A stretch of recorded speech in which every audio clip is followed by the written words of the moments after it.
Ce podcast est autoproduit par l'agence You Choose.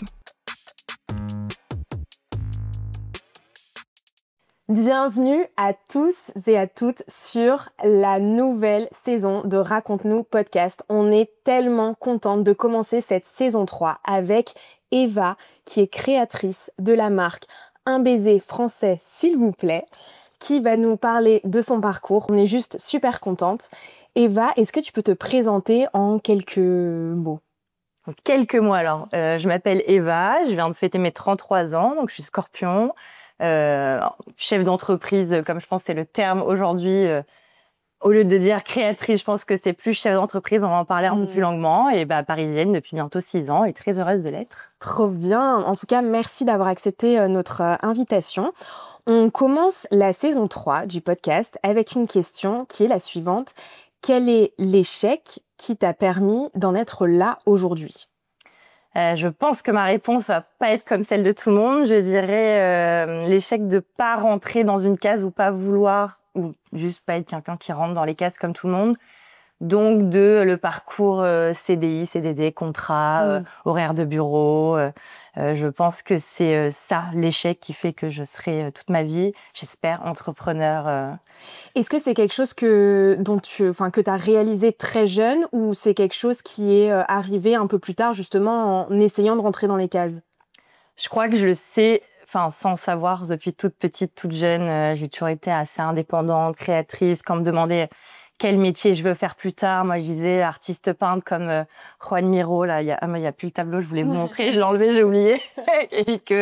et je pense que sans connaître les parcours, parce qu'on est tout petit, on est dans un pays où on n'est pas formaté, si on est formaté malgré tout, pour faire un métier et tout. Moi je disais je sais pas ce que je veux faire plus grande, à part dire artiste, ça ne voulait strictement rien dire.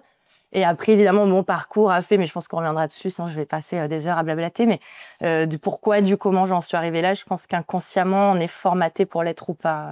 Je pense comme ça. Ouais. Justement, du coup, tu parles de toi petite, donc tu t'évolues, donc tu n'es pas parisienne de base. Où est-ce que tu as grandi et qu'est-ce que tu sais qui Eva petite ? Alors, je suis née à Aix-en-Provence.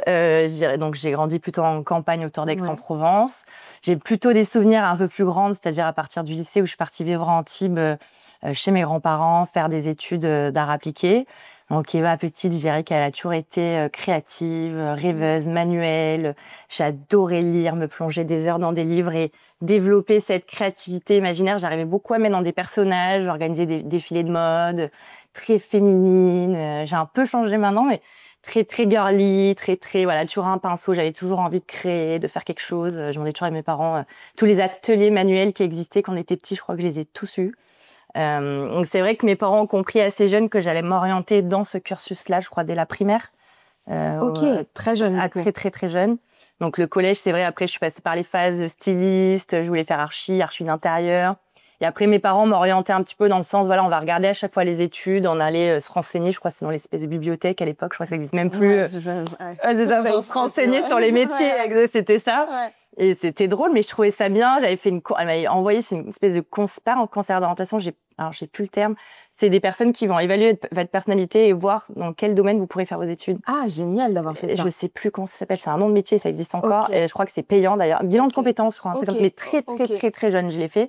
Et évidemment, il y avait la partie créative qui était comme ça. Tout le reste, ça allait être compliqué. Commerce. Mais ça, pour le coup, c'est intéressant d'avoir fait ça parce qu'effectivement, aujourd'hui, on voit beaucoup les conseillères d'orientation qui finalement jugent sur des notes. Donc, par rapport à des notes, tu vas aller dans telle ou telle filiale. Tu penses que toi, le fait d'avoir fait ce bilan de compétences-là qui t'a montré du coup qu'effectivement, école de commerce, c'était ça et que pour le coup, la créativité et le côté artistique étaient omniprésents, ça t'a conforté dans ton choix ?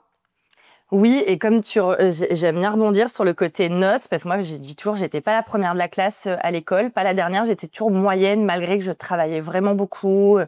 J'arrivais pas, j'avais du soutien à l'école. Je pense, c'est comme ça, on est né comme on est, j'étais moyenne. Et mes parents me disaient, c'est vrai que les études que tu veux faire sont assez spécifiques et il faut faire attention parce qu'ils vont te choisir sur les notes et ils veulent les meilleurs de la classe, ils veulent un peu, l'élite, même pour faire de la créa. C'est ça que je trouvais un peu bizarre. Et il me disait, il va falloir que tu doubles d'efforts. Et après, il y a beaucoup les tests de personnalité. Nous, l'avantage en créa, plus le dessin, plus tes books déjà jeunes. Donc, mes parents m'avaient confortée dans l'idée de continuer à créer, dessiner, sans regarder ce que les autres faisaient. Le jour où j'irai présenter mon dossier, que ce serait ma personnalité, même si j'étais pas la meilleure en dessin, comme il m'expliquait, t'auras des cours de dessin. Donc, faut dire aux gens qu'on peut ne pas être le meilleur de sa classe même. Vraiment, je le redis, je suis quelqu'un qui cravache, j'avais des cours particuliers à la maison, du soutien, horrible, et que ça me faisait quand même pas être la meilleure de la classe. C'est vrai que j'étais beaucoup plus littéraire, les maths, on a abandonné, enfin bon. Ouais, c'était pas fait pour toi, mais c'est OK. Non, en fait. mais non, comme tu dis, le problème d'école, c'est qu'il faut avoir tant en maths pour rentrer dans telle école, tant en philo, non, ça n'existait pas, tant en français, tant en histoire. Et c'est vrai que je trouve ça désolant, le système dans ce pays, de faire ça.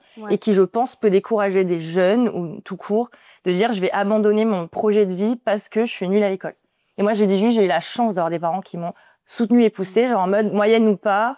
Ma mère, elle est commerciale, elle a la tchatch, de toujours me dire, tu vas aller défendre ton projet si c'est cette école que tu veux et que tu montres vraiment d'aller au plus profond de toi dans ta personnalité. Bah, la preuve, ça a marché. Sur 30 élèves, j'ai été prise, quoi. Comment t'as fait, justement? Parce que, donc, même, c'est ce que tu dis, même les écoles, en fait, de créa, de stylisme, etc., te prennent, en fait, enfin, ou te prenaient ou te prennent sur dossier.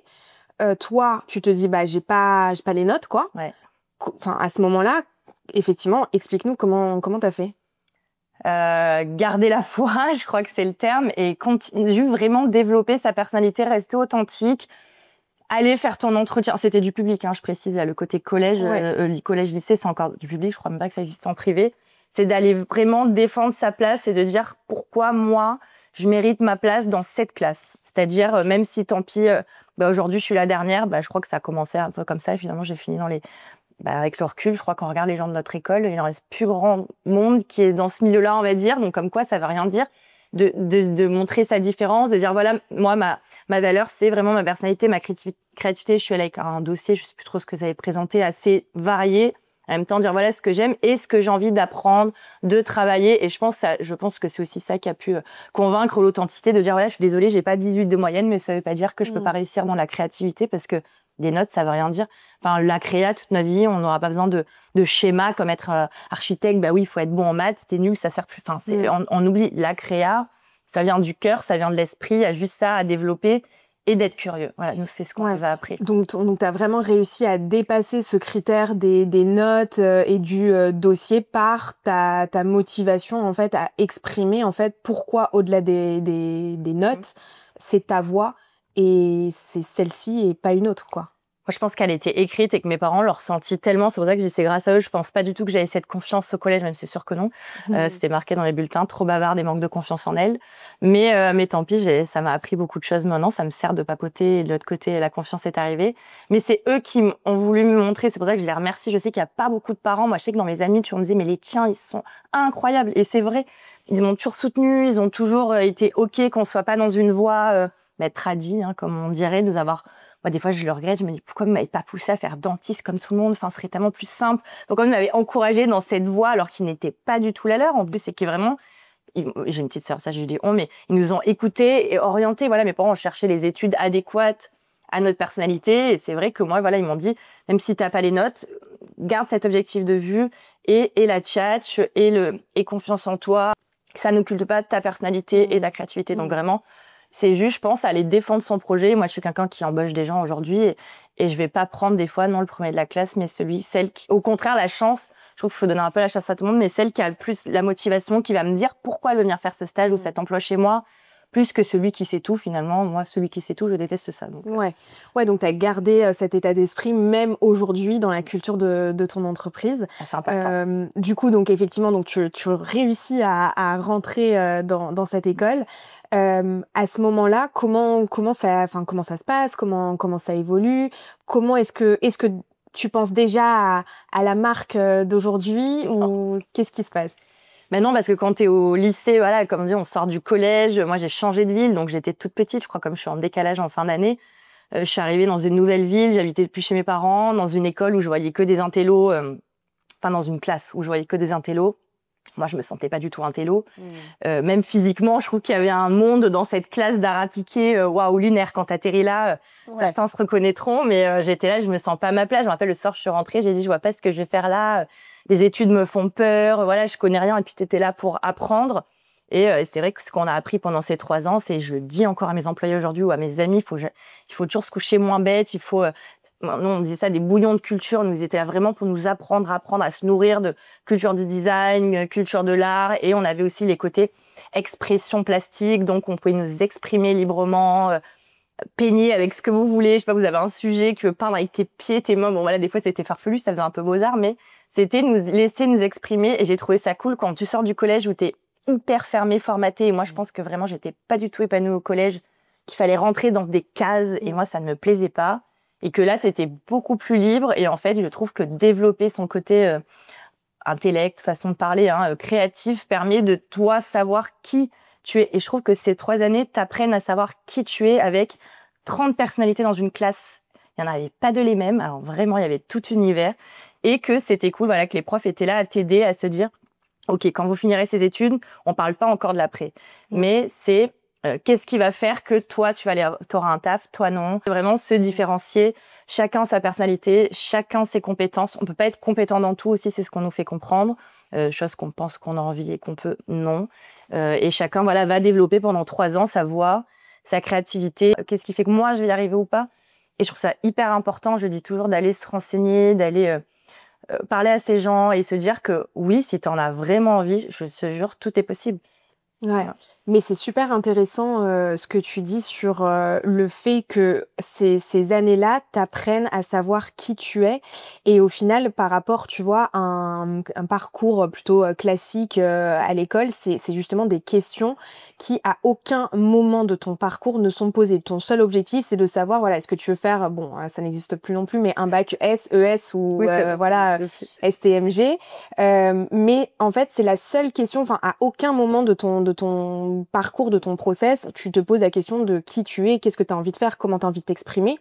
Et ça, je trouve que c'est super puissant, finalement, que tu vois, que toi, tu dises que voilà, vous avez été dans un cursus qui vous permet ça.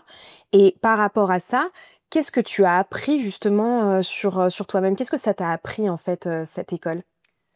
Déjà que la différence, c'est pas un défaut.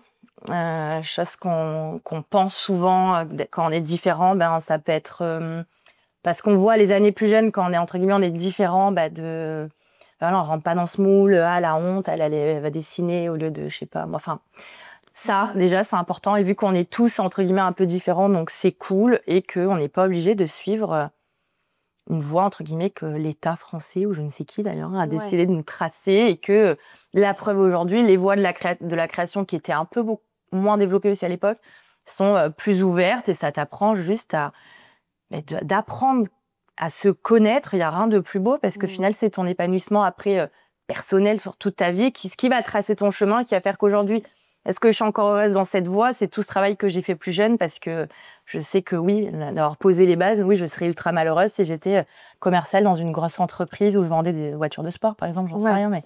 Ouais, c'est clair. En fait, ça t'a vraiment appris aussi à accepter, en fait, finalement, qui tu es et ce que tu veux faire et effectivement être OK de ne pas rentrer dans telle et telle case et de valider aussi jeune déjà ce que tu veux faire. Là où, à l'inverse, quand tu suis un parcours classique, finalement, ces questions-là, tu te les poses peut-être à 25-30 ans et donc t'es en mode grosse panique de ah, mais finalement, qui je suis, qu'est-ce que je veux faire parce que, en fait, je me suis jamais posé ces questions-là. Donc, finalement, t'as gagné, je pense, un temps, mais incroyable. Oui, je crois. Est-ce que c'est obligatoire d'avoir un diplôme pour faire ce que tu fais aujourd'hui ou en tout cas d'avoir une marque de textile Jamais de la vie. Ouais. C'est probablement tu te fais sur le tas et comme moi c'était du coup un diplôme de designer graphique que je l'ai ou pas, j'ai 33 ans, on me l'a jamais demandé. Bon, j'ai pas fait beaucoup de boulot, vous verrez après mais on me l'a jamais demandé, on te demande d'envoyer un portfolio comme ça s'appelle aujourd'hui, à l'époque on appelait ça un book, d'envoyer je crois mes notes, je les ai jamais envoyées. Je crois vraiment ton book, pareil, ta personnalité, ton CV, point barre et les gens ce qu'ils regardent en premier, c'est ton book, c'est même pas ton CV au final. Donc à ce moment-là, tu te dis OK, stop les études en fait, c'est bon. Et qu'est-ce que je fais histoire de faire tout comme tout le monde, non, j'ouvre ma première auto-entreprise, donc je me mets direct à mon compte. D'accord. Je crois même que je vais en parler de l'école, je sais plus trop avec le recul, donc je pense 19-20 ans, j'imagine. On te veut dans telle boîte, et j'avais dit OK, non, pas du tout, je vais pas aller vous donner mon talent, je vais ouvrir ma boîte, c'est plus simple. Donc c'est vrai que j'avais assez de clients, enfin c'était sympa, tout roulé, j'avais un peu vraiment tous les domaines, qu'est-ce que je faisais J'ai bossé pour une styliste, j'ai bossé pour un label de musique, un label de production, un réalisateur. Enfin, j'ai fait plein de choses, restauration haut de gamme. Voilà. Et tu choisis tes clients. Du design, du coup. Du design graphique. Donc, je suis graphic designer de formation. Ok. On m'appelle pour aller remplacer une personne qui avait à peu près mon style dans l'école où j'étais. Mon niveau, c'était une nana. On avait vraiment tout le monde disait, elle se ressemble graphiquement parlant, ça s'appelle comme ça dans le domaine. Et comme elle partait à l'autre bout du monde, il fallait que la marque pour qui elle travaillait dans le sud de la France, que je citerai pas non plus, et quelqu'un qui garde sa patte. Donc, qui me propose d'aller passer des entretiens et de dire est-ce que ça peut matcher ou pas. Finalement, en plus, je rate les dessins. Enfin, c'est pas ce qu'ils attendaient, mais ils sentent qu'ils peuvent en faire quelque chose. Quoi. Ouais. Donc, ils me proposent. On va résumer, on va dire mon premier CDI. On va pas raconter toute l'histoire, mais en tant que designer textile, ça s'appelle designer print, nous exactement. Ok, d'accord. Donc, je rentre dans le monde d'une marque de vêtements et la première chose que je me dis, c'est je ne souhaite jamais monter ma marque de vêtements. C'est exceptionnel, c'est exceptionnel. Comme quoi, même moi, je rentre pas dans mes propres cases. Ok. Et voilà, donc ça commence comme ça. Ok, donc tu te dis surtout jamais, et puis finalement, en plein dedans, qu'est-ce qui fait qu'à ce moment-là, à l'époque, tu te dis je ne veux surtout pas faire ça? Je vois tout ce qu'il y a à faire et je comprends que bosser dans une marque de vêtements, là c'était pas la mienne, mais que tu perds tes valeurs.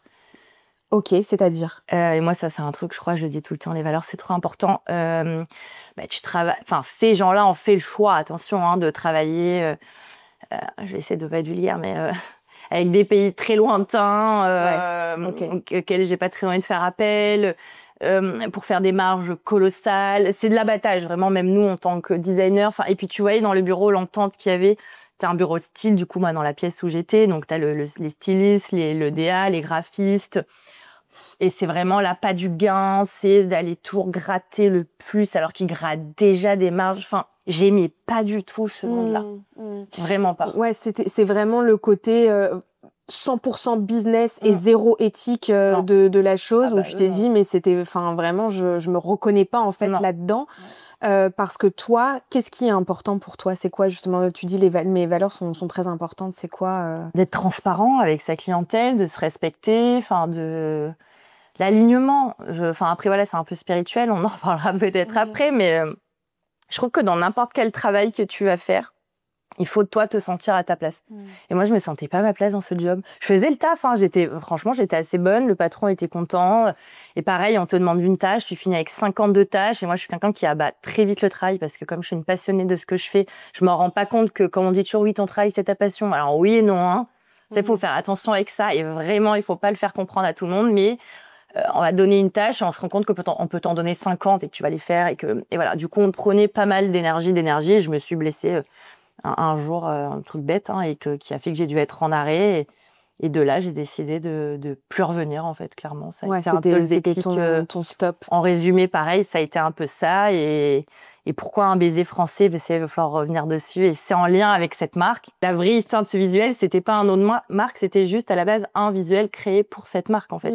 D'accord. Et quand j'ai vu, quand on a mis au tableau, on mettait tous nos prints, on était trois graphistes, et que celui-ci avait eu un impact sur toute la boîte, je sais pas, on était 100, 200, j'en sais rien, et que tout le monde avait commencé à l'imprimer, le mettre en fond d'écran. En fait, il avait eu, alors qu'on pondait des prints, comme je dis, je sais pas, 300 par collection, tu vois, l'abattage de production à l'étranger que tu peux faire. Si je faisais en Chine, voilà, j'aurais des collègues énormes. Bangladesh, je crois que c'était. Mais il y a eu cet engouement où je comprenais pas trop. Et moi, j'ai décidé de démissionner de mon CDI. Il faut pas avoir peur de démissionner, donc pas de chômage, rien, démission, comme une grande. Ah oui, donc tu te retrouves sans rien? Non.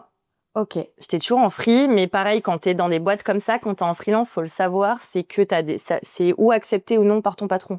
D'accord. Moi, ça avait été refusé. Après, c'est des clauses de non-concurrence. D'accord, ok. Chose que, par exemple, que je ferais pas mes employés, je trouve ça dégueulasse de faire ça. Ouais. T'enlèves le pain de la bouche pour pas être payé des milliers, pour c'est des clauses de non-concurrence. Donc, tant mieux, je suis allée bosser avec toute la concurrence, c'était pas mal. Voilà, ouais, mais quoi, bon, tu vois. Voilà. Mais effectivement, c'était ton signe de rupture, quoi, le fait que tu te sois blessée. Tu parles d'une chose très intéressante, effectivement, les valeurs que tu peux mettre, en fait, que tu choisis de de mettre dans ton travail, mais aussi pour la boîte dans laquelle tu vas travailler. Est-ce que pour toi, tu penses que c'est possible de bien gagner sa vie tout en respectant ses valeurs? Ou à un moment donné, pour faire, on va parler vulgairement, faire de l'argent, t'es obligé de trahir certaines de tes valeurs? Non. Enfin, pareil, c'est mon propre avis. Non, parce que si tu restes aligné avec tous les gens avec qui tu travailles et surtout ta clientèle, ceux qui vont donner de l'argent, non, moi je pense que plus t'es transparent, sur le long terme je parle. Sur court terme, je te dirais oui, j'ai vu beaucoup de mes concurrentes bien mentir pendant des années à tous nos revendeurs et qui maintenant travailleront plus avec eux. Moi depuis le début, je suis transparente, je leur ai juste dit, ils ont pas voulu m'entendre jusqu'à un certain temps. Ah oui, c'est vrai Eva, tu nous avais dit que telle marque. Eh oui, mais... Et eux, ils sont enrichis un temps. Est-ce que tu dures dans le long terme? Je suis pas sûre. Qu'est-ce qui se passe du coup après? Tu dis ok, je me lance, j'y vais. J'avais pas peur, je pense déjà. Je suis assez bien entourée personnellement en général. Donc je pense que j'ai des gens autour de moi un peu qui peuvent te motiver. C'est vrai, on m'a un peu dit de prendre un pari. Et moi, c'est vrai que quelques années après, j'ai fait le pari de l'amour en slogan, mais je fais un peu de partie de ces gens qui aiment bien prendre des paris un peu peut-être fous, j'en sais rien. Et c'était dans mes amis qui me disaient regarde, tu es à ton compte, tu bosses pour. Après j'ai commencé à bosser pour des marques un peu aux quatre coins du monde, du coup tout en distance à l'époque. Mon nom apparaît nulle part, c'était des choix de contrat. Mais je bossais, c'est des boîtes qui existent même plus, je crois aujourd'hui. Et c'est vrai qu'on m'a appelé pour m'acheter le slogan, donc qui n'était pas une marque encore. J'en ai fait une marque déposée, qu'il était, et qu'on m'a appelé pour m'acheter un Vézé français s'il vous plaît. Je sais plus si c'était une marque comme ça. Eux, ils m'ont copié, mais je sais plus si c'est eux qui voulaient me l'acheter. Franchement, je me souviens plus. Je suis désolée. Vraiment. Et j'ai pas envie de m'en rappeler. Parce que maintenant, je me dis, j'aurais peut-être dû accepter l'argent et rien faire du tout. Ça aurait été plus simple. Qui m'a appelé pour m'acheter le visuel, une certaine somme. Et c'est vrai que moi, qui étais en freelance et qui vendais mes visuels déjà assez cher, parce que pareil, quand t'es graphiste connu, tu vaux un prix et puis surtout plus. Moi, c'est vrai que je bossais pour plein de marques, je voyais mes prints dans toutes les marques qui remettaient de saison en saison. Donc, ça, j'arrivais à leur faire des prints. Normalement, c'est du one shot, qui les utilisait, réutilisait. Donc, je me disais, bon, j'ai quand même une petite patte là-dedans. Je pensais pas m'orienter là-dedans par rapport à tout le parcours que j'ai fait. Bon, peut-être que c'est mon destin. Je dois être graphiste print. Bon, peu importe. Ça t'empêche pas d'ouvrir plein d'autres cases, mais d'être spécialisé un peu là-dedans. Why not? Plus identité visuelle. Moi, j'aimais bien ça. Et j'aime bien les jeux de mots, donc c'est vrai que... Effectivement, donc là tu dis ok, donc en fait on veut te le racheter, et à ce moment-là tu dis mais attends, j'en ferai pas une marque? Non, pas du tout. Moi, surtout pas, j'ai dit ça, vu que vous vous rappelez ce que j'ai dit il y a quelques minutes auparavant. Absolument pas que non, moi j'étais toujours, je montais un magazine d'art. Ok, donc là t'es toujours en mode non, quoi. Ah mais pas du tout, c'est des amis à moi qui se reconnaîtront, je l'ai dit dans toutes les interviews. Je vais le dire, Caro et Laura, elles se reconnaîtront, qui me prennent un jour, on discute un soir en disant... mais regarde, elle c'est plus dans le business un peu commercial, elle habite à l'étranger, plus un peu comme ma maman business girl, et qui me dit, mais ça te coûterait quoi, là, aujourd'hui, d'essayer et de prendre le pari de lancer ta marque? D'accord. Juste ça, genre... une conversation comme ça, une graine plantée. Je me rappellerai toujours où c'était, Ok. Incroyable. Et toi, à ce moment-là, tu te dis, attends, je réfléchis, ça commence un peu à mûrir, ou tu te dis, je m'en rappelle plus, mais je pense que j'ai dû dire direct, ah non, pas du tout, me connaissant à tête de mule que je suis. Et après, je suis dans la réflexion. Moi, c'est de suite, je dis non. Après, je suis là, ça mûrit, why not? Peut-être, c'est peut-être pas bête. On me propose telle somme. Et voilà, elles m'ont dit, au lieu d'accepter la somme d'argent, ça veut dire que ça vaut de l'argent, ce truc. Voilà, elles sont dans le business. Donc moi, je suis juste graphiste. Peut-être on en reviendra après. Le problème des études de graphisme aussi, c'est qu'on te formate pas à la vraie vie, à parler argent, à business. Et c'est ça qui est hyper dommage. Alors ça, je te rassure, je pense que c'est vraiment dans toutes les écoles, que c'est vraiment, en fait, on t'apprend le b.a.-ba, enfin, c'est-à-dire, on va t'apprendre, tu vois, une école de commerce à faire un SWOT. Alors vraiment, je durcis le trait, mais si tu le fais pas, sauf si tu prends la filière entrepreneuriale, si tu prends tous les parcours classiques, c'est ça, en fait, et c'est ce qui, en tout cas, ce qui pêche aujourd'hui, c'est ce que tout le monde dirait, c'est on te parle pas vraiment de la vraie vie, comment même tu fais de l'argent, comment tu gères ton argent, comment tu montes une entreprise concrètement, comment tu t'entoures, comment tu cherches des fournisseurs. Ça, c'est vraiment des sujets auxquels tu n'es absolument pas confronté, à part si tu es en plein dedans et que je tu ne dis pensais pas. SOS.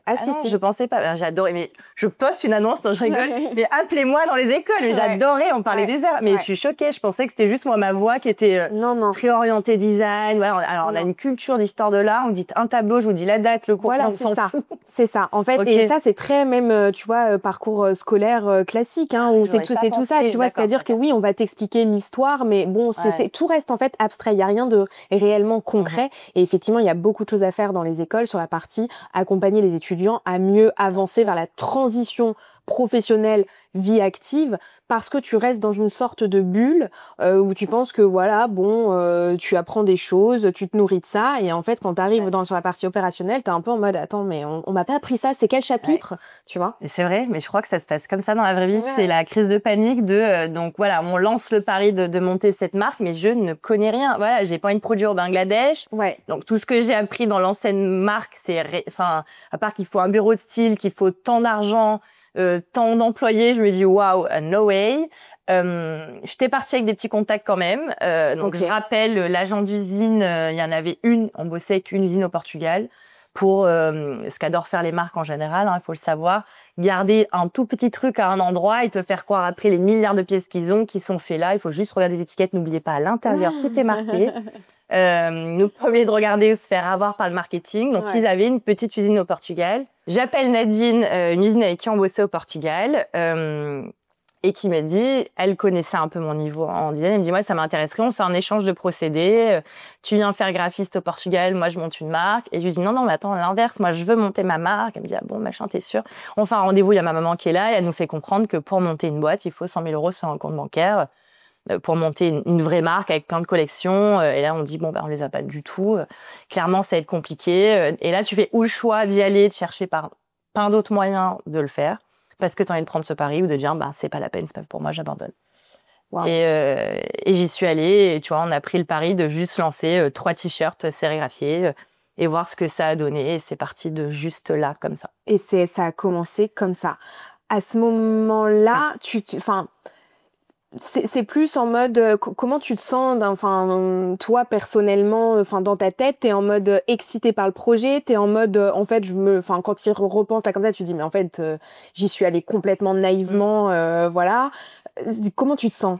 La question est hyper intéressante. C'était pas ma marque pour moi, c'était pas mon choix de vie, c'était pas et j'adore cette question parce que je pense que je l'ai fait au début, hein. Et c'est pour ça que ma marque, elle a mis du temps. Voilà, j'ai mis du temps et je le dis à me l'approprier, à me dire c'est ma marque, c'est moi, c'est mon projet. Ça n'était pas du tout mon projet, c'était pas du tout ce que j'aurais envie de faire. J'avais aucune envie de faire des t-shirts sérigraphiés. Voilà, c'est parti de... j'ai oublié un gros truc de l'histoire de la marque en vrai, hein, mais c'est qu'à la base... Oh là là. Mais oui, c'est que on m'avait appelé pour acheter le print, on va refaire le résumé. Et en parallèle, j'avais prêté, cédé, bon, je sais plus comment on peut dire le terme, il y a eu un procès qui a été acté, à une enseigne aixoise à l'époque qui a surexploité le baiser français. Donc tout le monde pensait à l'époque que c'était eux qui avaient créé la marque parce qu'ils ont voulu étouffer que c'était vraiment moi. Donc bien sûr, j'ai une avocate s'entourer, après on en reviendra, c'est important. Et se protéger, moi j'avais déjà tout ça, mais eux ont utilisé, voilà, on va dire mon logo pour l'exploiter contre mon gré, dans plein d'endroits. Voilà. Waouh, ok. En gros, ça a été un peu ça. Donc, j'ai été un peu forcée. Voilà, c'est ça que pourquoi ça a commencé avec surtout quoi, la question ne s'est pas posée, c'est que j'ai repris le filon. Mais à l'inverse, moi, j'ai gardé le prix. Mais avec moi, c'était déjà, c'était pas la même qualité que t-shirt, c'était pas la même chose. Lui, il l'a imprimé, moi, je sérigraphiais. C'est pas du tout les mêmes procédés, c'est pas du tout les mêmes coûts. C'est pas, voilà, on va dire, voilà, c'est pour ça que je l'ai pris un peu avec dégoût parce que ça commençait avec un procès en fait. Voilà, j'ai attaqué quelqu'un sur la propriété intellectuelle. Moi, j'ai repris le bébé, mais en fait, j'ai jamais pu. C'est ce que j'ai à chaque fois. L'histoire n'a pas pu être imaginée comme moi je l'aurais rêvé parce que j'ai dû, manque de peau, repartir d'une base. Et partir d'une base, pour n'importe quelle personne qui se reconnaîtra, il y a rien de pire. Tu vois, on va te donner une recette, on va dire tiens, il faut que tu te l'appropries. Non, créer la tienne, c'est différent.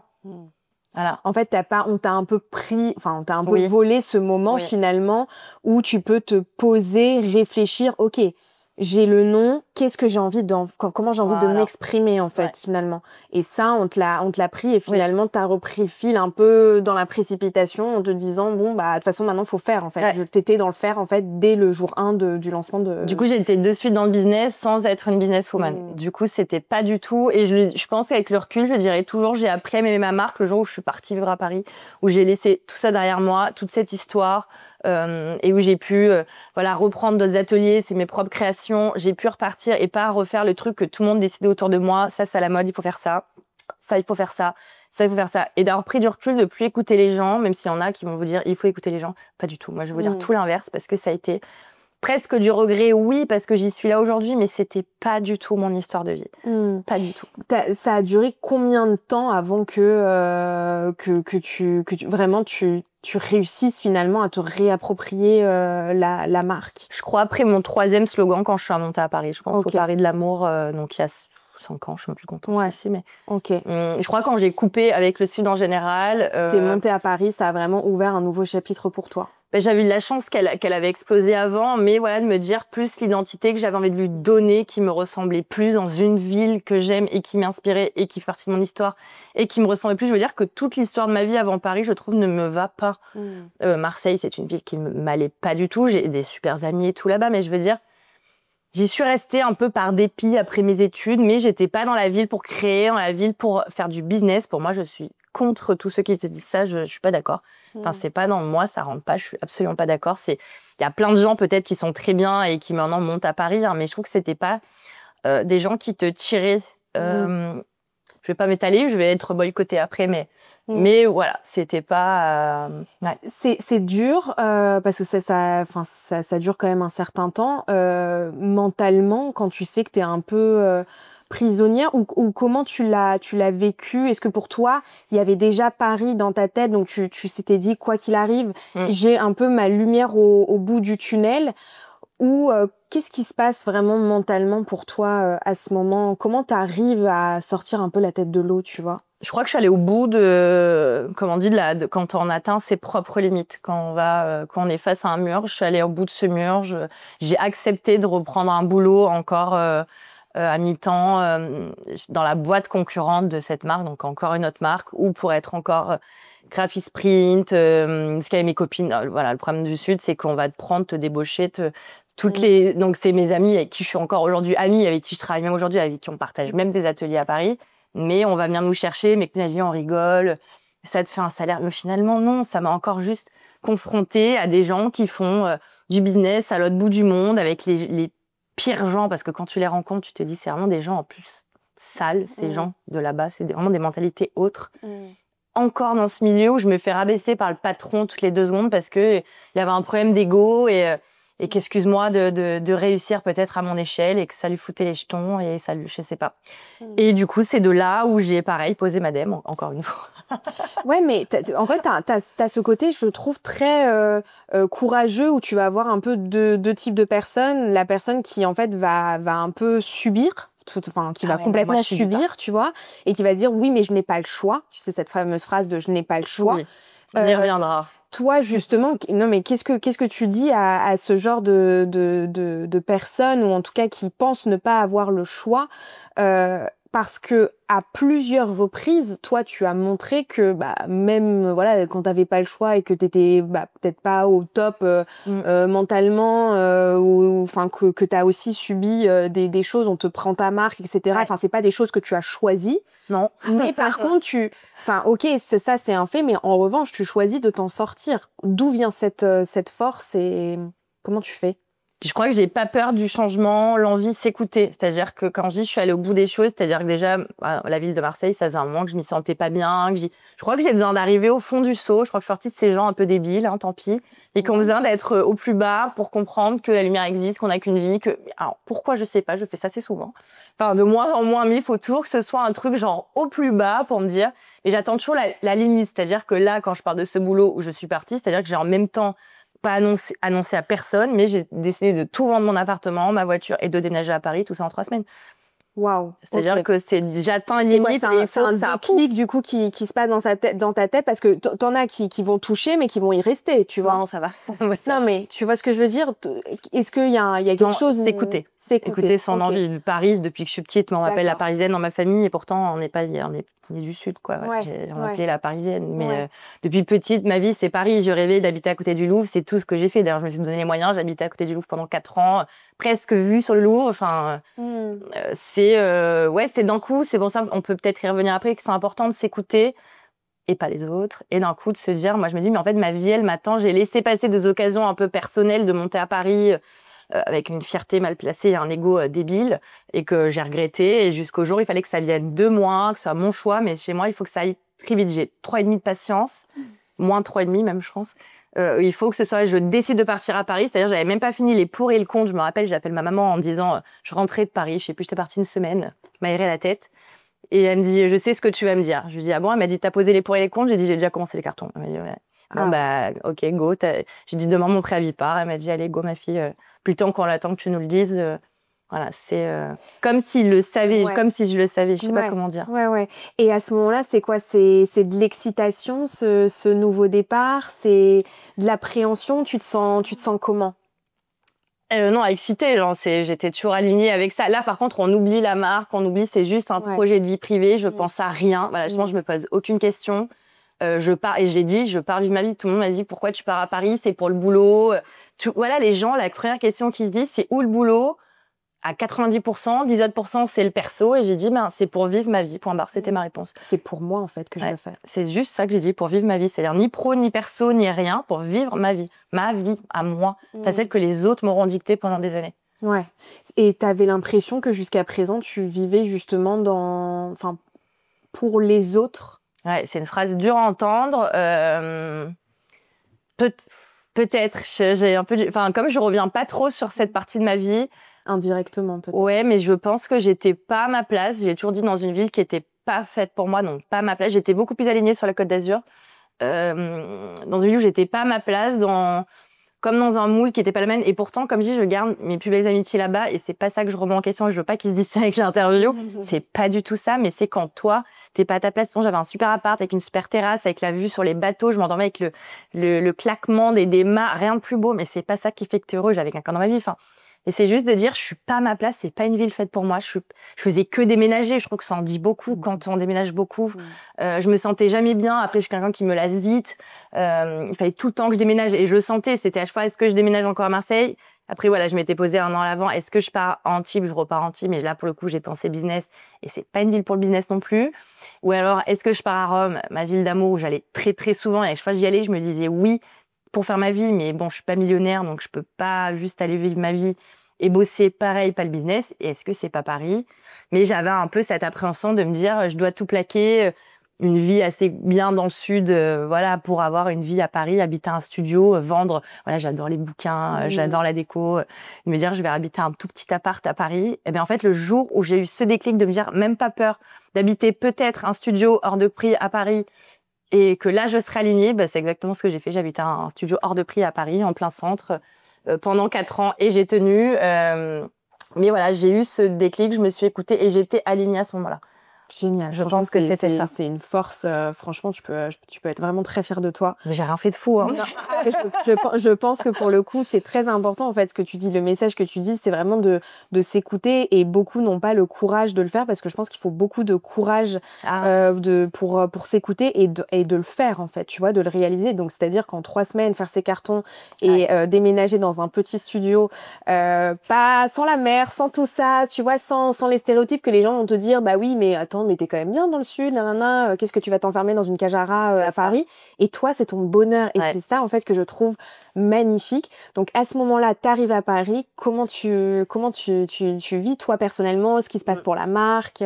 Bah, déjà, le premier appart, c'est pas très bien passé. Hein, donc ça, on peut faire c'est pas Emily in Paris, hein, la vraie vie. C'est, pour le coup, une belle arnaque. Je voulais absolument habiter le sentier, justement, en ayant en projection d'avoir une partie de ma marque ici. Ça me paraissait important. À part qu'il y a le sentier de la vérité à l'époque et le sentier 2000 à l'époque, 2000, je sais même plus en quelle année je suis arrivée, 2019, hein, je sais plus, qui n'était pas du tout le même. C'était plus, voilà, cage à rats, je crois que c'était vraiment le terme. Donc ça se passe assez mal, mais ça ne m'a pas empêché. Bon, ça a impacté évidemment mon boulot. Hein. J'ai pas pu trop travailler. Je suis repartie dans le sud en catastrophe. Ça s'était assez mal passé. Et après, voilà, le bonheur tape à sa porte. J'ai eu l'appart dont je rêvais, à côté du Louvre. Donc j'étais vraiment à la rue. Au bout de la rue, c'était le Louvre. Celui que tu avais un peu visualisé. C'était l'appart que je m'étais dit à 14 ans quand j'étais avec mon meilleur ami qui est le styliste de la marque aujourd'hui, Mathias, quand on était tous les deux sur la place du Louvre et que je disais mais là un jour ce sera ma vie. Et puis t'imagines, je t'ai dit ça, on était au lycée, j'habite là maintenant. Alors certes un studio évidemment, mais un très beau studio et très bien placé. Et moi j'étais quelqu'un qui fait partie de ces gens un peu peut-être très cons. J'aime bien les arrondissements à chiffres. J'aime la vie dans le centre de Paris parce que je suis quelqu'un qui sort beaucoup, qui adore m'aérer l'esprit, même ne serait-ce que y en a qui aiment pas la pluie. Moi, j'adore promener le soir à 22h sous la pluie avec du jazz dans les oreilles, aller au bout des Tuileries, voir la Tour Eiffel qui scintille et rentrer. Voilà, moi, c'était très avant Emily in Paris, ça existait pas.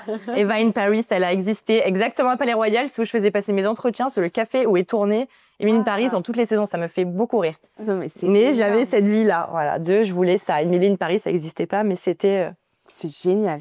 J'arrivais à être heureuse dans un studio, quoi. Ça, après, ça s'est limité. Pareil, j'ai atteint ma limite, mais de me dire... Chaque chose en son temps. Mais en tout cas, ce que tu avais visualisé à 14 ans, tu t'es donné les moyens de le réussir. Inconsciemment, peut-être. Mais comme si ça m'avait appelé toute ma vie, finalement. Et quand je suis arrivée là, de me dire pourquoi je suis si heureuse, même dans mon petit studio, vraiment, il était très joli, mais de 30 mètres carrés en plein centre de Paris, parce que je suis à Palais Royal. Donc, en fait, je sortais dans ma rue, j'étais là, je suis au Louvre, je suis... Genre, tout est beau, il y a les galeries Vérododin en bas. Genre, j'étais dans la vraie vie parisienne que tu vois, quand j'ai des gens qui viennent me voir à Paris, je leur dis mais tu me vois pas tellement plus épanouie ici. J'adore leur faire la visite guidée de tout Paris, mais pas celle du touriste. Tu sais, la visite du Parisien. Je dis mais ça c'est mon quotidien. Tous les jours pour aller promener les chiens, je passe devant des monuments les plus beaux au monde, genre la ville la plus visitée sur terre. Et genre c'est ma maison, c'est mon quotidien, c'est chez moi, c'est ma rue.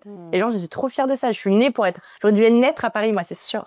Bah écoute, chacun son destin. Ou ça se trouve tu n'aurais pas apprécié les choses, tu vois, comme ça. Mais en tout cas incroyable. Et du coup à ce moment-là, donc, enfin pour la marque, comment ça se passe là du coup? Donc c'est le moment, ce que tu disais, où tu arrives à plus te réapproprier la marque. Comment ça se passe? C'est un reset, c'est-à-dire que tous mes fournisseurs dans le sud terminés, c'est-à-dire on repart à zéro, on recherche des fournisseurs, on recherche des brodeurs, des nouveaux ateliers. Et là, je crois que je mets un petit temps, mais je fais confiance à des bonnes personnes. Je pense que au bon moment arrivent les bonnes personnes, donc l'atelier au Portugal où j'accepte de comprendre que je peux aller faire produire aussi et qu'on m'accepte dans un atelier sans avoir 5 000 euros sur un compte bancaire. Faut oser, faut aller demander. Voilà, faut aller demander. Il faut toquer, ça s'est fait, ça a commencé comme ça. Et je suis repartie à zéro et je me suis donné le droit de créer d'autres styles de produits et je me suis écoutée. Et j'ai arrêté de faire les collections pour les autres. Aujourd'hui, donc, comment tu me présenterais là ta marque? Qu'est-ce qu'un baiser français, s'il vous plaît? Je redis toujours cette phrase un peu con, mais c'est pas une marque de vêtements, justement, elle a évolué comme moi j'avais envie, c'est plus une marque lifestyle, comme on dirait Flux, c'est un concept store lifestyle, voilà, c'est une marque lifestyle qui aujourd'hui me ressemble, où je crée des choses que j'aime et qui me ressemblent et dont on a besoin ou pas. Le message reste le même, diffuser l'amour aux quatre coins du monde, qui reste compréhensible. J'ai pas encore détrôné le I Love New York, comme je demande à chaque fois, mais j'aimerais bien qu'un jour cette phrase reste... J'aimerais qu'elle reste à vie, que tout le monde la retienne. J'adore quand les gens ils me disent « Ah, ça me parle, je l'ai vu déjà quelque part. » Et me recentrer un petit peu. J'ai créé une autre marque aussi entre-temps, mais elle est où je pense que où je voulais qu'elle soit. Alors, j'aurais aimé être encore plus connue, évidemment, mais on est personne. Voilà, je suis quand même connue aux quatre coins du monde. C'est juste comme on dit, qu'on n'a pas la visibilité, je le vois pas. Moi, quand je vois que je suis vendue... je sais pas, à New York, j'ai juste pas la visibilité, quoi. Je vois juste mon colis partir avec UPS et... Bon, après, j'ai pas la communication, tu peux en tout cas livrer worldwide dans le monde entier. C'est ce qui a changé avec Paris aussi. Je me suis plus ouverte. J'étais très fermée au B2B parce que je trouvais que c'était une montagne, le B2B. J'ai toujours interprété comme ça parce que c'est ce que j'ai vu. Et un jour, j'ai dit, Pierre, ça me coûte quoi d'essayer? Et maintenant, je leur ai presque 200 revendeurs aux quatre coins du monde et j'en suis très fière. Et j'ai pas une multinationale, j'ai pas 15 employés. Et oui, alors c'est extrêmement dur, c'est une pression, mais pareil, je me suis laissée bouffer par mes clients pendant un temps. Et après, je dis, mais pourquoi j'ai pas de patron? Pourquoi tant de pression? Les clients, je les habituais B2B, B2C, c'est tant maintenant. Il n'y a pas de mensonge chez moi, il n'y a pas le marketing. Il en reste 3. Et après, comme par hasard, j'en ai retrouvé 250 dans un coin. Oui. Non, quand c'est 3, c'est 3. Si c'est 200, c'est 200. Je marque les quantités de production. Il n'y a pas de surproduction. Il n'y a pas de surstockage, donc pas le solde. Quoi. Ouais. Vraiment. Et voilà, quand j'ai des boutiques qui me disent, ah, mais je voulais ça pour le printemps, je peux leur expliquer, vous pouvez les commander maintenant. Ils seront réservés. Pour le printemps, je vous l'expédie au printemps, mais au printemps, il n'y en aura plus, je restocke pas. Donc, ce n'est pas la peine Et voilà. Et j'ai eu du temps à comprendre que non, on avait le droit de dire non, surtout quand c'est sa boîte. Ouais. Vivez pour vous. Et j'ai mis du temps à le comprendre et je suis encore en train de le réassimiler là depuis que quelques semaines, vous imaginez. Non, mais c'est vrai, t'as complètement raison. Et d'ailleurs, c'est ce que tu disais au début. Oui, pas juste créatrice de Un baiser français, s'il vous plaît, mais chef d'entreprise. C'est quoi pour toi être chef d'entreprise? Maîtriser son sujet, c'est-à-dire que voilà, tu te présentes, tu gères ta marque, c'est aussi d'aller la vendre, c'est aussi de comme j'explique, c'est hyper long, c'est gérer les problèmes de fournisseurs, quand ton usine ferme, d'aller en chercher un autre, gérer sa compta, ses papiers, déposer ses... payer voilà, les greffes, ceux qui connaissent, sa CFE, c'est-à-dire que pourquoi je suis plus créatrice aujourd'hui? Je me dis, être créatrice sur ma marque, je crois que ça me prend... c'est trop horrible le chiffre que je vais dire, mais 1 heure tous les 3 mois, c'est-à-dire que tu ne fais plus rien. Mais ça, c'est un super point, je trouve, parce que dans n'importe quel métier, les personnes pensent que, donc, en général, quand tu te lances, c'est parce que tu as une passion, et donc, ils pensent que ta passion, du coup, occupe 90% de ton temps. Alors que être entrepreneur, au final, c'est 90% de ton temps où tu vas aller chercher des clients, savoir t'entourer, passer les coups de fil, faire de l'administratif, gérer les problèmes, trouver des solutions, etc., etc., etc. Et 10% de kiff, entre guillemets, où là, t'es vraiment dans ton cœur de métier. C'est ça aussi, en vrai, l'entrepreneuriat. Mais c'est ce qu'on oublie de dire. Voilà, moi, quand j'étais créatrice à mon compte, pas du tout. Quand j'étais designer graphique, oui, je faisais du graphisme, je vendais ma prestation de service, je faisais que ça à 100%. Même les 1% de factures, je les faisais vite, hop, pour l'URSSAF, merci, au revoir, j'essaie de pas comprendre. Maintenant, c'est tout l'inverse. Je me rappelle quand j'ai sorti les miroirs, là, il y a quelques temps, je crois que j'ai fait le dessin en quelques secondes, c'est parti à l'usine et c'était fini, voilà. Ouais. Jusqu'au jour où j'ai reçu le proto en vidéo et après votre cam arrive dans tant de temps. Voilà, c'est tout. Voilà. Hop, fini. Ouais. Tu parlais de l'importance de bien savoir s'entourer. Comment est-ce qu'on comment on sait s'entourer justement quand on se lance comme ça et qu'on n'a pas forcément 1000 contacts En pro ou en perso? Les deux. En les deux, en vrai. Pro, garder ses amis proches, c'est important, ceux qui étaient là depuis toujours. Oublier un peu les pièces rapportées qui viennent au fur et à mesure. Je crois que tout ça, ça a été négatif au fur et à mesure du temps. Et le pro, c'est... moi, je suis vraiment comme je dis toujours, à l'ancienne, je bosse vraiment avec le cœur. Moi, je suis italienne d'origine. Nous, serrer la main à quelqu'un, ça vaut plus qu'un contrat. Je sais, il y en a qui se reconnaîtront parce que j'en parle souvent. Moi, j'ai signé des contrats en serrant la main, en n'ayant rien signé sur le papier. Donc, je suis vraiment à l'ancienne sur ça. Mais j'y crois. Et vraiment, le feeling, il y a des usines avec qui me demandaient moins cher, mais avec qui j'ai pas eu un feeling. Par exemple, voilà, là, mon chef d'atelier est parti. J'arrive pas à bosser avec mon usine. Et pourtant, ceux qui me produisent, donc je n'ai pas de produits en cours, ceux qui me demandent, parce que je suis incapable de bosser avec son remplaçant. Je n'y arrive pas. Je n'aime pas la manière dont on me parle. Je n'aime pas... Et j'ai pas de patron exprès pour ça en fait. Donc quelqu'un que je vais payer pour faire mes produits, pour me faire mal parler, voilà, je suis un peu tête de mule. Je déteste ça. Non mais c'est un super point et ça fait écho à Charlotte et moi parce qu'effectivement on est des personnes, en tout cas on est des filles vraiment de principes et de valeurs. Et effectivement, c'est pas pour faire les mijaurées ou quoi, mais vraiment, ça se perd dans ce monde. C'est-à-dire que même aujourd'hui, quand tu signes le contrat, il y a moyen que les promesses ne soient pas tenues. Et vraiment, parfois, même nous, on se demande, on se dit, mais est-ce qu'on tombe dans le trop bon, trop con, ou est-ce que même on tombe dans le, en fait, il y a que les cons entre guillemets qui réussissent, ou en tout cas ceux qui sont capables de faire des gros coups de vis. Est-ce que toi t'as eu la sensation que parfois tes valeurs justement t'ont porté préjudice alors que normalement ça devrait être tout à ton honneur et ça devrait t'aider au quotidien? J'en ai parlé il y a très peu avec une copine avec qui on partage nos ateliers, qui a sa marque aussi, où je lui ai dit exactement ça. On est trop bonne, trop conne, on se rend pas compte, mais on est trop dans nos valeurs, où au final, là, c'était la période des concours. Je faisais un peu comprendre que faut savoir, les gens qui participent à ce genre de concours, à 95%, ils sont faux. Et c'est ça, je disais, mais qu'est-ce que nous, on est cons, pourquoi on fait pas ça comme tout le monde, en fait? On nous demande des fois, en tant que marque, on n'a pas assez de followers. En plus, je bloque tout le temps les comptes, c'est un enfer. Pour moi, tout le monde qui peut aller vérifier, il n'y a que des vrais comptes. Je n'ai pas d'intérêt à avoir de faux followers. Ça te fait baisser tes stats. Je n'ai pas d'intérêt. Je suis là, un follower, une vente, le reste, je m'en fous. Mais de dire, on est trop cons. Pourquoi nous aussi, on s'est pas fait des concours à faire gagner 3 Apple et 2 MacBook, qu'on fera jamais gagner, comme tout le monde en fait, mais pour grossir nos comptes, pour avoir besoin, parce que déjà on veut pas ce genre d'acheteurs, on veut des acheteurs et pas le mec qui commande sur Temu tous les 2 jours. Mais oui, moi je fais partie de la team trop bon, trop con, et ça m'énerve parce que j'ai été élevée plutôt en requin, et des fois j'ai l'impression d'être une roussette, et que à toi aussi de reprendre les armes de requin, mais tout en gardant ses valeurs, ça c'est possible. Il y a pas longtemps, j'ai refusé quelque chose en disant, mais on voulait me retourner le cerveau pour sortir un produit. J'ai dit, mais pas du tout, en fait. Ça ne rentre pas avec ma ligne de conduite. Vous êtes là pour faire de l'argent. Moi, j'ai dit, j'ai plus d'argent. Voilà, j'ai pas envie. J'ai fait confiance à un atelier l'année dernière qui m'a mis à l'envers. Et voilà, encore trop bonne, trop conne. Ce qui est con, c'est qu'ils m'ont perdu sur avis pour faire un contrat dans one shot. Oula, j'ai un peu dire de terme tellement ça m'énerve. On m'a arnaqué, ça m'énerve. voyez, c'est nul. Voilà, c'est toujours les gens qui s'en prennent. Et je dis, mais j'ai pas été élevée comme ça. Et pour autant, tu gardes ta ligne de conduite. Mais oui. Pourquoi? Parce que je crois que je suis comme ça. C'est-à-dire, on me changera pas. J'ai été élevée très bien, je suis polie, je suis pas là pour... Mais quand même, avec une maman commerciale, avec un profil un peu grand requin. Mais ça n'empêche pas que tu sois un grand requin, mais que tu sois aligné avec tes valeurs. Enfin, c'est juste ça que moi, des fois, j'ai mis du temps à comprendre. Je me suis vachement adoucie. J'ai vu quand je me suis adoucie, c'est l'année dernière, on me l'a mis à l'envers toute l'année. Ok. Moi, je me suis dit, et mes amis me disaient, mais regarde, t'étais pas plus malheureuse avant, que tu drivais un peu plus les choses avec le caractère que t'avais à dire les choses comme tu pensais. C'est vrai, comme je dis, malheureusement, après, t'as ta vie privée qui est mêlée à ta vie pro, en général, hein, je fais pas de débat sur ça. J'ai eu l'impression de pas perdre mes valeurs, mais j'en ai parlé il y a pas longtemps avec un énergéticien, en fait, où j'ai eu l'impression c'est le constat qu'il a eu que j'étais plus moi.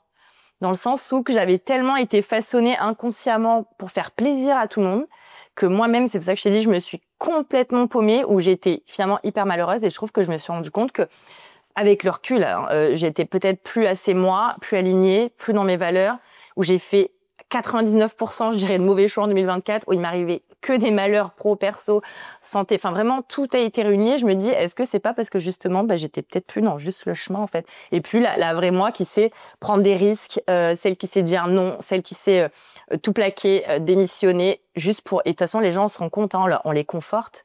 Mais est-ce que nous, quand il y a besoin, jamais. Ça c'est mais ça se voit dans le vrai. quotidien. Moi, je suis toujours la première à laisser ma place dans le métro. Ça fait 5-6 ans que j'habite à Paris. Il n'y a pas une fois, on me l'a laissé. J'ai déjà eu le bras dans une attelle. J'ai des problèmes de dos. Des fois, je suis comme ça. Ça se voit que tu souffres. Je rentre du sport. J'ai le sac comme ça, la raquette, le truc. Les gens, jamais. Mais une éducation. Et je me dis, je crois qu'en fait, dans la vraie vie, il faut être comme tout le monde. Méchant. Vraiment, je commence à le penser, tu vois. Tant pis, mais dans la vraie vie, je parle. Extérieur, hors chez soi, avec les inconnus, puisqu'on ne le rendra jamais. Par contre, de garder puissance 20 000 chez toi, avec tes proches, continuer à donner, à être toi, à avoir tes valeurs, à ceux qui tu sais que rayonnent aussi dans la vraie vie et qui font comme toi. Mais les autres gens du quotidien, mais c'est terminé. Là, ça fait une semaine, je laisse plus dans ma place dans le métro. Oh, je revis. Et en fait, et en fait, t'as tellement raison, et je trouve ça tellement triste aujourd'hui qu'on soit amené à penser comme ça, parce qu'en fait, c'est exactement ça. C'est te dire que moi, je laisse ma place, mais du coup, au lieu de me dire merci, on va m'écraser. Tu vois, VS, si tu laisses pas ta place, tu vas te faire respecter. Et tu te dis, mais c'est quand même le monde à l'envers. Et donc, c'est de te dire, comme tu dis, c'est soit tu délimites et tu dis, ok, en fait, je vais être qui je suis pour mon entourage, pour les personnes, et dans mon pro, je vais être quelqu'un d'autre, / dans la société, je vais être encore une autre personne, tu vois. Ou alors, tu te dis, enfin, tu vois, moi, c'est typiquement ce que je me dis, moi. Je me dis, écoute, je suis comme je suis partout. Et par contre, à moi de mettre mon énergie là où ça m'énerve plus, où ça m'énerve, tant pis, je sélectionne, tu vois. Mais je ne vais plus gaspiller mon énergie. Et tant pis, je suis comme je suis. Mais c'est vrai que je trouve ça tellement dommage qu'aujourd'hui, les personnes nous poussent, en fait, à être une version de nous qui n'est pas la bonne, ou en tout cas où on soit obligé de filtrer. Et effectivement, et t'as complètement raison, parce que la société nous pousse à devenir comme ça, tu vois. En fait, je suis comme toi triste, et on peut pas être le sauveur de tout le monde, et je pensais comme toi. Protéger, tu vois. En fait, c'est ça, c'est que moi j'ai vu vraiment l'impact que ça a eu sur ma vie, le recul que j'ai eu, le pourquoi du comment, et là l'impact inverse depuis que je suis plus alignée avec moi-même, en fait. C'est juste, au contraire, je trouve que ça me redonne une puissance perso que je n'avais plus, parce que je n'ai plus, mon énergie ailleurs. Je veux dire, j'ai donné ma place, on me dit encore pas merci. Moi, je la donne plus, comme ça, personne m'en met, tu vois. C'est ça, exactement. Tu gardes ton énergie et tu te protèges toi. Et franchement, ça, c'est essentiel. Et justement, comment tu, à ce moment-là, donc tu dis, 2024, il s'est passé pas mal de choses. Comment est-ce qu'on retrouve son alignement? Quelles sont les choses que tu as pu faire? Ou en tout cas, il y a beaucoup de personnes, et je pense que tu le sais, même on parle beaucoup avec les copines, et qui sont perdues, on entend tellement de choses sur les réseaux sociaux, sur il faut faire ça, il faut faire ci, mais en fait, qui je suis moi? Qu'est-ce que j'ai envie de faire? Qu'est-ce que tu dirais, en fait, à ces personnes-là? Et justement, déjà, coupez votre téléphone, ça vous fera du bien, vous verrez.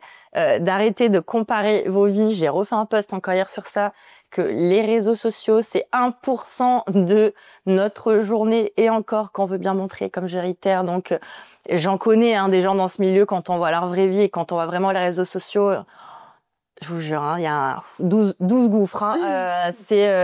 Ouais, mais il faut vraiment côtoyer pour comprendre. Et moi, je sais qu'à un temps, j'ai été hyper déprimée avec ces réseaux sociaux et ces trucs. Mais coupez, recentrez-vous, enfermez-vous chez vous. Enfin, après, moi, je suis quelqu'un comme ça. Il y en a, ils ont besoin de se ressourcer avec les autres. Moi, j'ai besoin pour me réapproprier mon vrai moi, c'est d'être chez moi, enfermée, voilà, dans mon univers. Sortir si j'ai besoin de me faire amuser, mais seule. Et après, je reprends la vie sociale avec mes amis et là, tout va bien. Mais c'est de couper son téléphone, couper les réseaux, arrêter de se comparer, arrêter d'avoir une vie dictée par un truc de je sais plus combien de grammes dans la main là qui nous fait mal en plus tellement c'est lourd.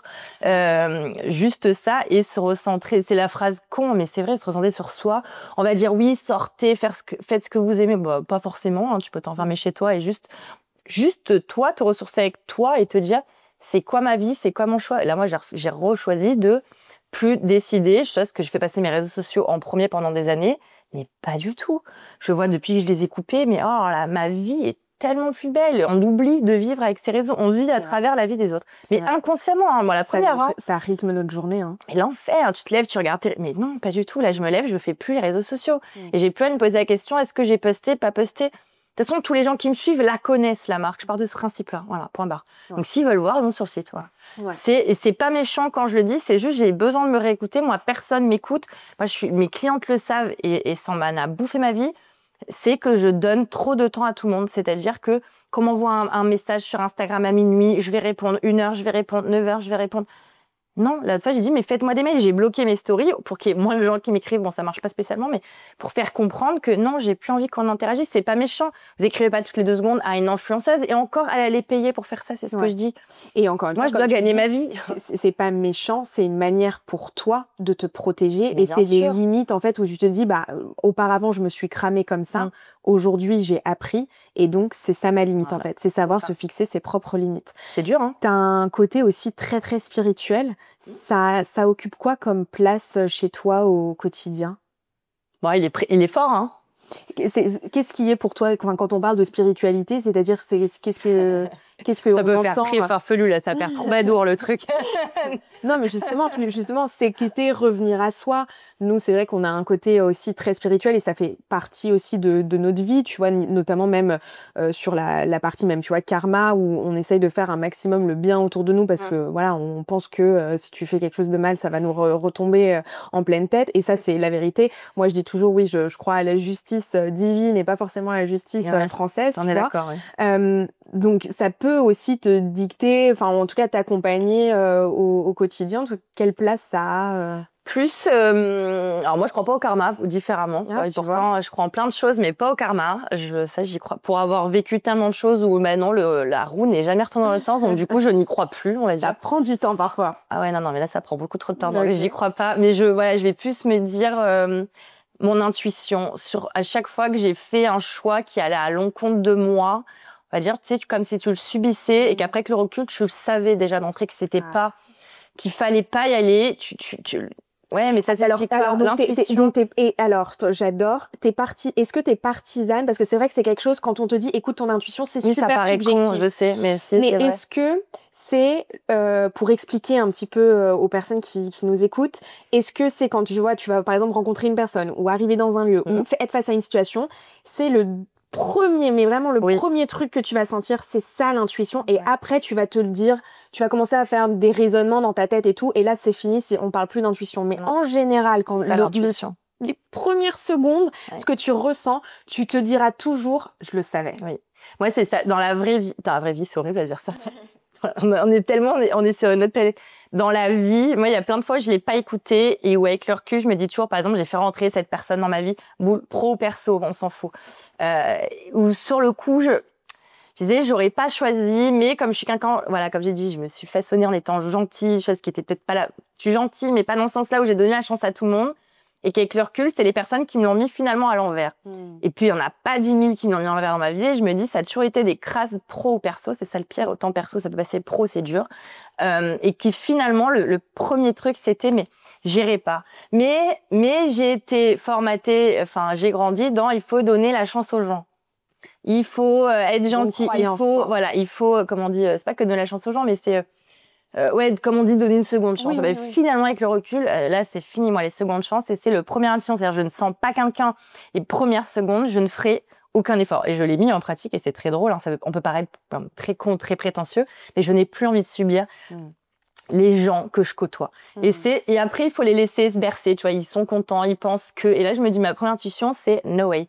Et c'est comme ça que je fais rentrer des gens dans ma vie, autant pro que perso. Ça va être sur ça. Si j'ai un premier feeling, voilà, moi, je suis dans un club de squash. Il y a je me fais des copains, des copines. Il y en a que je prends que pour le business, d'autres que pour jouer, d'autres que pour... Et je me dis, c'est fou. Hier, j'en parlais avec une personne avec qui je jouais. J'ai dit, tu vois, nous, les premières secondes, on a eu toutes les deux les mêmes mentalités un peu débiles. On a un peu, pas garçon manqué, mais voilà, on a un peu, voilà, quand tu as des boîtes, t'es un peu winner, un peu machin. Et j'ai dit, moi, je me suis inscrite dans ce club en ne voulant jouer qu'avec des hommes. Et elle, pareil. Et ils nous ont mis ensemble. Je dis, ah, mais comment ça, jouer avec une nana? Mais pas du tout. Et le directeur du club m'a dit, mais tu vas voir, tu vas te régaler. Et c'est vrai qu'on a matché de suite. On aime les sports d'eau, on a parlé de planche à voile, de kitesurf, de trucs. Et on a les mêmes mentalités. C'est une Ukrainienne. Warrior, femme à son camp, je me dis putain mais ils sont bons quand même. Et on avait finalement toutes les deux une énorme appréhension et finalement on avait matché direct alors qu'on arrivait en mode on va se détester, deux nanas qui jouent ensemble.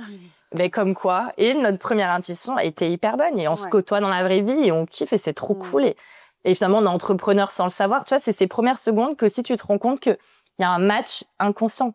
Enfin, j'ai un match en ce moment comme ça avec ma voisine entre guillemets de palier. C'est ouf. Plus on en parle, plus on se dit, on est alignés à un moment de nos vies. Ça fait 1 an et demi qu'on est voisines, on se connaît depuis 3 semaines. On est inséparables. On a les mêmes options de vie. C'est une carriériste, c'est une powerful nana. Tu vois, là, sa boîte, j'ai la mienne. Enfin, je me dis, et on est voisines. Et on aime les mêmes choses. On cherchait les mêmes personnes pour faire les mêmes choses. Les beaux lieux, les belles expos, sortir danser, travailler, tu sais, les working girls, tu sais, qui sont en train de bosser à minuit. Mais oui, mais c'est ça. Et t'as besoin de ça dans ta vie. Et ça, ne l'oubliez pas. Entourez-vous des personnes dont vous avez besoin, même si c'est horrible à dire et ça paraît hyper faire le tri, mais tant pis, je m'en fous. On peut pas avoir de tout dans sa vie. On en a qu'une. Les gens te prennent l'énergie. Moi, j'ai des amis que je peux plus, qui me prennent trop d'énergie et je les aime plus que tout, mais je ne peux plus les avoir. Ils ne m'apportent rien dans mon boulot. Et nous, notre boulot, c'est quoi? Notre bébé, notre temps à 300 milliards de %. Même dans la vie privée, je trouve qu'il faut avoir des gens qui sont un peu comme toi ou qui comprennent et pas, comme je l'ai dit dans plusieurs interviews précédemment, les gens qui n'ont jamais rien essayé dans leur vie. C'est horrible, c'est pas méchant quand je le dis, mais c'est les premiers à toujours te faire une réflexion. Et pourquoi pas si? Et t'as pas pensé à faire ça? Et moi, je ferai ça. Mais fais-le. Moi, je dis, mais faites-le. Fais un marque concurrente. Vas-y, on rigole. Et on verra combien de temps tu tiens. Exactement. C'est exactement ça. Et en général, c'est ceux qui font le moins qui vont critiquer le plus ou qui vont... Et parce que justement, ils vont aller projeter leurs peurs, ils vont aller projeter leurs idées. Oui, mais fais déjà, effectivement. Et ben là, justement, le côté spirituel, genre, protégez-vous. Genre, ça ne vous atteint plus. Ça, moi, maintenant, je réponds par des trucs, alors, ou très bêtes, vraiment, pour leur donner dans le confort. Ils vont dire, c'est ce qu'elle est con, mais amuse-toi, vas-y, moi, j'ai une boîte derrière. Quelques années, ou alors les remettre un peu à leur place et pour plus jamais ils viennent me parler. Enfin, voilà, dans le sens où un peu prétentieux hautaine en mode voilà, ça dépend les personnes surtout, je pense. Que tu auras.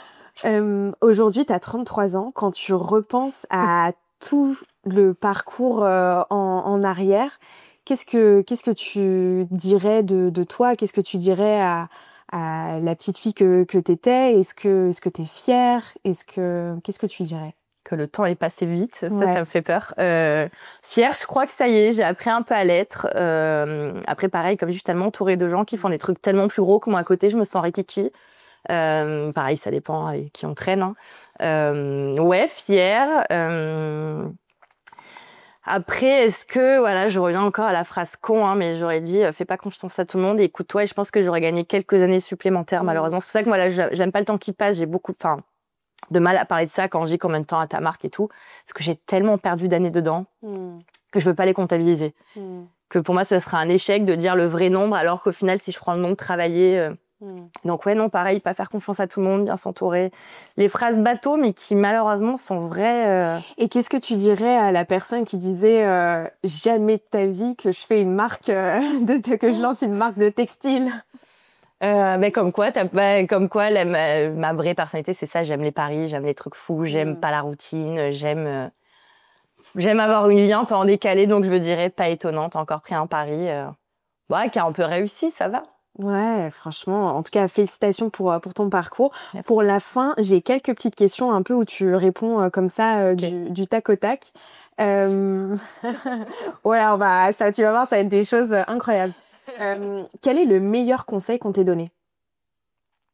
Je crois que je l'avais dit, c'était d'aller toquer un peu toutes les portes, d'aller... alors comment je peux le décrire? Je l'ai dans ma tête, j'arrive pas à vous le dire. C'est de connaître un pourcentage de chaque métier que tu vas faire en tant que chef d'entreprise. C'est-à-dire, c'est un peu mal expliqué, mais tu sais que tu vas avoir un comptable, un avocat, un designer, un styliste. Mais toi, d'aller chercher à l'extérieur des gens pour te donner des cordes pour ton arc, de comprendre ce qu'est chaque métier. Je trouve ça important. Et de l'assimiler, pas juste de dire, OK, comptable, c'est ça. Non, c'est de l'assimiler. Presque, ça devient un métier à toi. Moi, comme je dis, je suis designer graphique. Maintenant, je suis autant, je sais pas, moi, styliste que comptable, que, tu vois, qu'avocate. Enfin, finalement, j'ai appris un peu de chaque métier. Déjà, tu dors toujours moins con, c'est hyper bien. Mais de t'intéresser à tout ça parce que demain, on te la mettra à l'envers. Au moins, tu peux aussi vite comprendre où on te la met à l'envers. Ouais. C'est important. Quel est le pire conseil qu'on t'ait donné? J'ai pas la réponse, je crois. Le pire, il y en a tellement tous les jours que... Ouais. J'ai même pas un, j'ai envie de dire limite presque tous les conseils inutiles extérieurs, mais il y en a tellement toutes les 2 secondes. Tous ceux qui commencent leur phrase par t'as pas pensé à. Moi je serais toi, je ferais que voilà. Plus un truc comme ça, vraiment eux, mais je vous souhaite vraiment tout le mal sur terre. Plus dans ce sens-là, ouais. Est-ce que t'as un regret? Oh, plein. Comme tout le monde, ce serait trop bien de dire. Oui, un gros regret, même si j'en parle pas souvent, c'est que j'ai mis trop longtemps ma vie de côté, ma vie privée pour ma société. Ouais. Gros regret. Est-ce que tu as une citation, un mantra qui t'accompagne? Ah merde, j'ai créé le mien, je m'en rappelle plus. Je suis plutôt toujours, voilà, c'est plus orienté à la mode, mais quand on parle de soi, je leur dis, c'est toujours bête, mais c'est la phrase vraiment, pensez à vous différencier, c'est important, et faites-vous confiance, et n'ayez pas peur de la différence, parce que c'est ce qui fera, quand on vous regardera. Enfin, donc, tu vois, regarde moi, j'adore les dalmatiens, d'ailleurs, je dis un dalmatien, ou les zèbres, ce genre d'animaux, quand tu regardes, c'est vraiment ils sont là en noir et blanc, au milieu de toutes les couleurs, mais on voit qui dans la savane? On voit que, finalement, tu vois. C'est vrai, ça.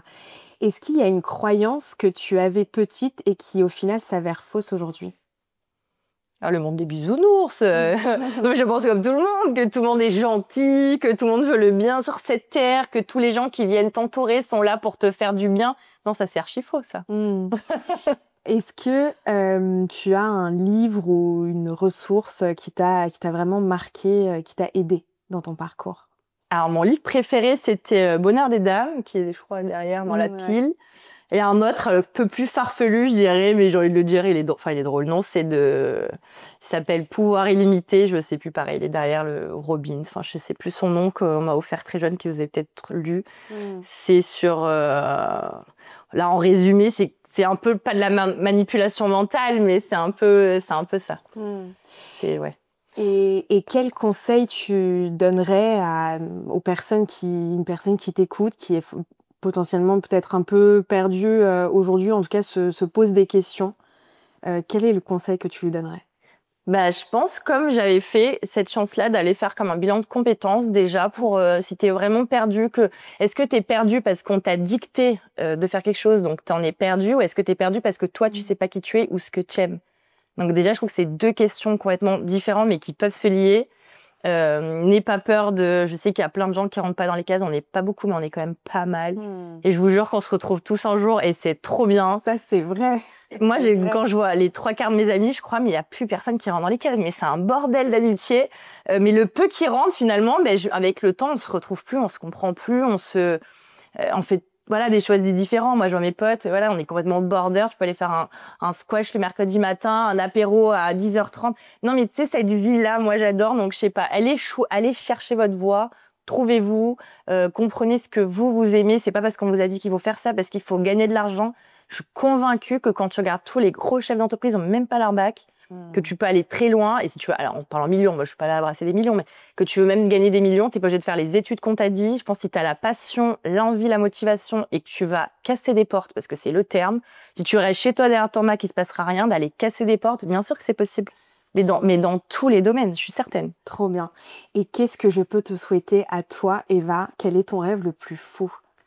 Le plus fou, j'ai pas des rêves de fou. Moi, je suis quelqu'un qui a beaucoup les pieds sur terre, mais moi, j'ai envie que ma marque parte encore sur 10 ans, d'avoir une belle vie, peut-être entre Paris et Rome. Je dis toujours non, je souhaite vraiment pas la lune, moi, vraiment juste être heureuse, épanouie, gagner un peu plus d'oseille, ça serait bien, mais quand même un petit peu. Mais d'avoir plus de problèmes de société, ça, tu vois, ça serait un truc de comparé à l'année dernière où j'ai des gros problèmes sur ma société, enfin pas forcément financiers, mais qu'on arrête de mettre des bâtons dans les roues aux personnes qui travaillent, voilà, donc peut-être que l'État change, qu'on a un peu de l'aide sur les entrepreneurs ou pourquoi pas finir un jour, pas conférencière, mais c'est vrai qu'on en parlait au début, ça m'intéresserait. Enfin, on me l'a dit plusieurs fois, why not, mais je me sens pas à ma place pour faire ça vu que j'ai pas fait des études, mais pourquoi pas vu qu'on apprend tout seul.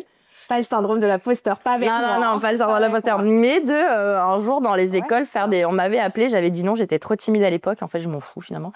Et d'aller un peu parler de tout ça parce que c'est important et ça on nous le dit pas à l'école et comme on dit l'école c'est censé après te former à l'avenir mais je suis tellement pas d'accord mais même quand on parlait des écoles privées ou les grandes écoles comme vous avez fait mais c'est donc d'aller soit chercher ces réponses où on ne les donnera pas parce qu'on te les donnera pas à l'école. Pour moi l'école n'est pas là pour te faire réussir, on est là pour te faire rentrer dans un moule, virer un petit peu les petites tiennes et laisser tu vois le lion fonctionne depuis des années quoi, ça s'appelle le moule de la société quoi finalement. Mais mais c'est nul. Moi je suis pas d'accord avec ça. Assez d'accord. C'est quoi le bonheur pour toi? L'épanouissement pro et perso à 300% des deux côtés. L'équilibre. Ouais, trouver son équilibre. Je crois que ça paraît con, hein, mais je crois que c'est pas si simple quand on est un entrepreneur. Finalement, à faire au quotidien, de savoir s'écouter, de savoir mettre ses limites, de savoir dire non, de savoir trouver le juste équilibre entre justement ses valeurs et s'affirmer. Donc tout est une question finalement d'équilibre, quoi. Ouais, je suis d'accord. Merci Eva, franchement pour ce moment, c'était un super échange, j'ai adoré. Où est-ce que les personnes peuvent te retrouver sur les réseaux sociaux finalement, sur ton site internet, où est-ce qu'on peut trouver la marque? Alors la marque aux quatre coins du monde, non, il y a plus on dirait sur mon site internet, je pense que c'est le mieux, c'est unbaiserfrançais.fr ou .com, choisissez.